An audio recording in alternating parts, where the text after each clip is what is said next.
Bismillahirrahmanirrahim. Nabi Muhammad SAW memotivasi sholat berjamaah, pahalanya sekian banyak, terus dimotivasi ke masjid. Tidak ada satu sahabat pun.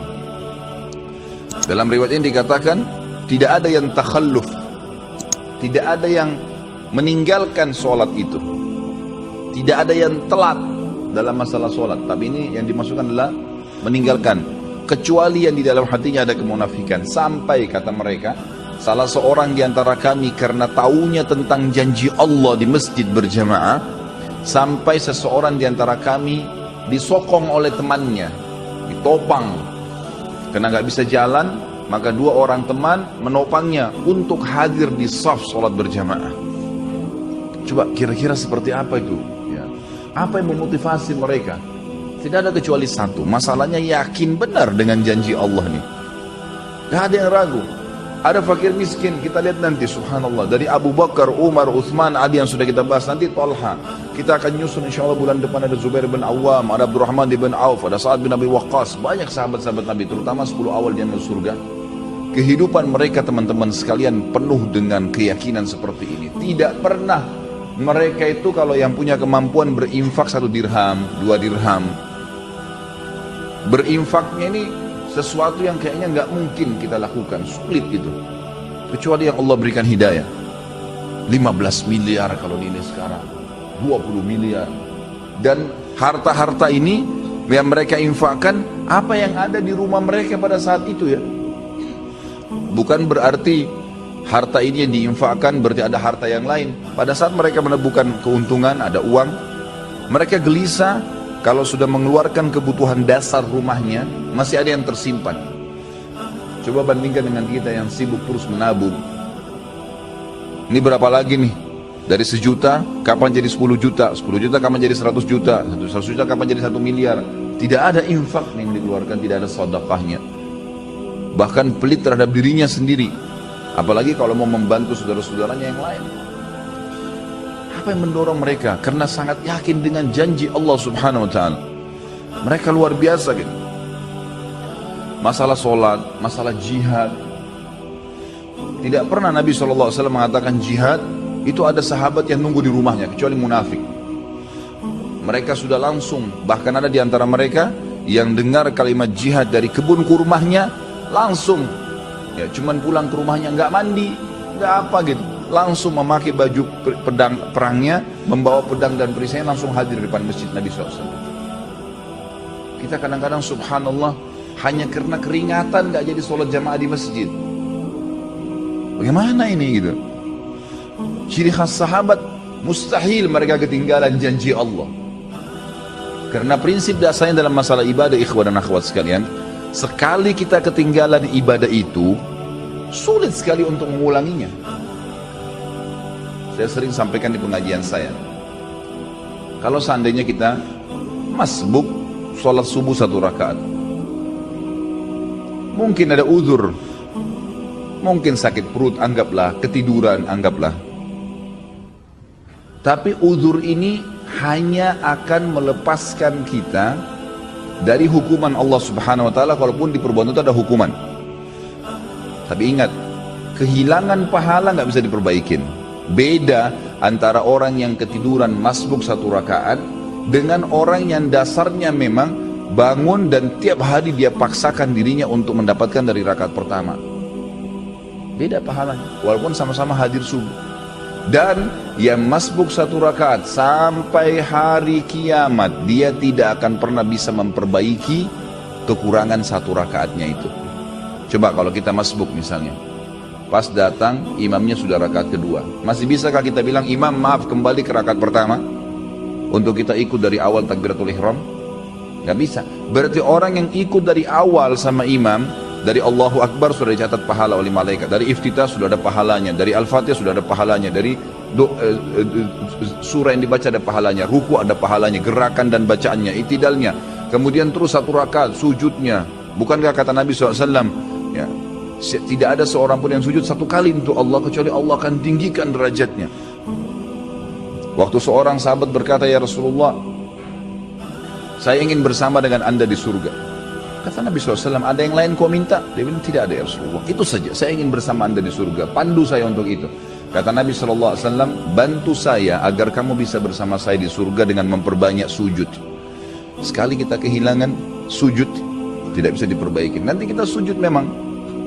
Tetapi kata para ulama, orang yang masbuk, yang dia dapat berjamaah, dapat pahala jamaah, yang dia masbuk yang tersisa, itu akan mendapatkan pahala yang bukan berjamaah lagi. Artinya berkurang kan gitu.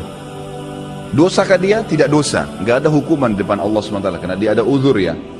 Tetapi perlu jeli teman-teman sekalian memahami bahwasanya tidak bisa terulang peluang ibadah itu. Saya pernah menemukan seorang ibu dengan anaknya miskin, luar biasa pakainya saya lihat gitu. Saya habis ta'lim di kampung Melayu. Kemudian saya keluar, dia beri isyarat, minta uang gitu. Saya memang sudah niat mau membantu. Saya bilang sebentar bu ya, karena saya lihat ibu itu duduk di bawah pohon gitu. Saya memang sudah niat mau memberikan apa yang saya dapatkan dari ceramah diberikan oleh majelis taklimnya. Kemudian saya sholat dulu bu, buru-buru karena saya takut iqamah, waktu itu sudah azan. Saya pun pergi ke sana, kemudian saya sholat berjamaah.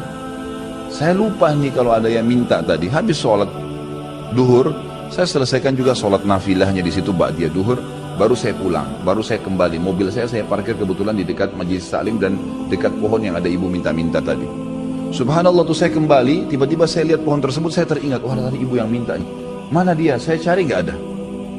Cari keliling nggak ada, sampai saya naik mobil saya 3 kali, ikhwah sekalian putar balik di situ. Nyari ibu itu mana? Sudah nggak ada, sudah pergi. Pada saat itu subhanallah Allah masukkan dalam hati saya penyesalan yang luar biasa. Khalid, berapa menit tadi itu, berapa detik kamu korek kantong kamu untuk kasih ke fakir miskin ini. Sekarang dia sudah pergi, kamu mau dapat pahala dari mana dari orang ini lagi? 3 kali saya putar nggak ketemu sama orang itu. Semenjak itu ikhwah sekalian saya tidak pernah tunda. Kapan ada kesempatan tidak boleh ditunda. Karena ini tidak bisa terulang lagi gitu kan. Nabi kita Muhammad SAW dalam hadis Bukhari selesai sholat asar tiba-tiba berdiri dengan sangat cepat, lalu melewatin para sahabat ke rumah beliau. Sahabat semua heran. Kata para sahabat yang meriwayatkan hadis ini, kami heran melihat cepatnya gerakan Nabi SAW. Gak lama kemudian sahabat masih berzikir, Nabi SAW kembali lagi dengan tenang, lalu duduk kembali menyambung zikirnya. Para sahabat bertanya, ya Rasulullah, mudah-mudahan ada kebaikan, kenapa tadi anda melakukan gerakan begitu cepat? Apa kata Nabi SAW? Perhatikan. Kata Nabi SAW, tadi sebelum sholat asar, saya sudah mengumpulkan sesuatu yang ingin saya keluarkan, yang ingin saya bagikan, saya infakkan, saya sedekahkan. Namun, saya tadi tersibukkan, tidak sempat saya keluarkan sebelum sholat. Maka saya ke rumah saya, kemudian saya membagikannya seperti yang saya inginkan, lalu saya kembali berzikir. Jadi Nabi SAW pada saat lupa ingat langsung menyelesaikan, lalu kembali lagi berzikir. Bayangkan ya, bagaimana cepatnya Nabi SAW mengerjakan sebuah amal soleh. Jangan ketinggalan ikhwah sekalian. Puasa Senin Kamis, kenapa antum gak puasa nih? Saya masih bingung kenapa ada orang gak puasa. Antum mati kalau puasa. Alasannya hanya karena panas, alasannya hanya karena kantor. Lalu kapan panas itu hilang? Gak bakal hilang. Tapi sekali Senin antum gak puasa, maka di buku amal antum nanti sampai hari kiamat kosong dari puasa Senin tuh, rugi sendiri. Ini butuh sebuah keyakinan, ada janji Allah di situ. Dan maghrib gak kemana-mana, akan datang maghrib itu, akan datang maghrib. Kita akan buka puasa, Allah bukan menzalimi hambanya. Syaitan akan terus membisikkan dari pertama kita mau sahur, atau bahkan mungkin tidak sahur, kamu tidak sahur nanti lemas. Itu semua godaan syaitan tepis. Manusia itu bisa hidup tanpa makan, tanpa minum minimal 3 hari. Tidak makan, tidak minum bisa hidup 3 hari. Gak usah antum khawatir gitu. Apalagi maghrib nanti sebentar, nanti sampai 5 detik, sedetik pun sebelum azan, syaitan masih godain supaya batalin puasanya. Dan dia akan kalah pada saat dengar azan antum minum. Makanya kata Nabi SAW, bis-shaimi farhatan, orang yang puasa punya 2 kemenangan dan kegembiraan. Farhatun inda fitri, gembira yang dia dapatkan pada saat buka puasa.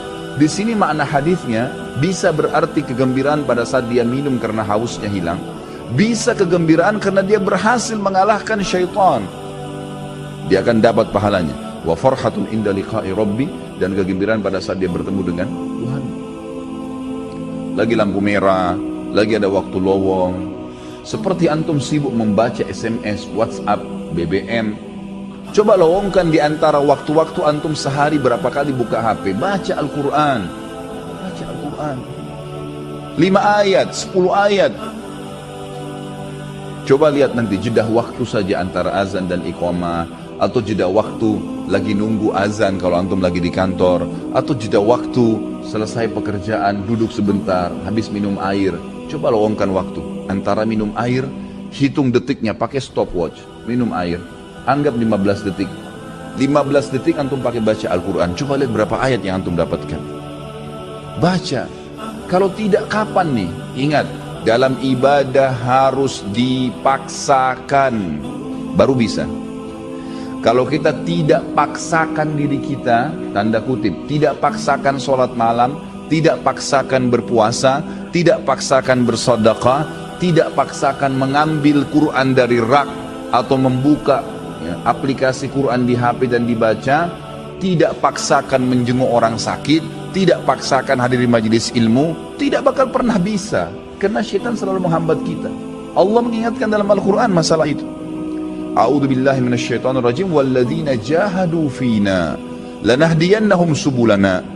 Orang-orang yang jahadu fina artinya berusaha memaksakan diri menuju ke perintah-perintah kami, jalan-jalan kami, meninggalkan larangan-larangan kami, maka kami akan pandu dia menuju ke jalan-jalan kami. Lanahdiyannahum subulana, kami mudahkan mereka untuk mengamalkannya. Jadi ini butuh sekali pemahaman. Ini ciri khasnya sahabat, sangat yakin dengan janjinya Allah.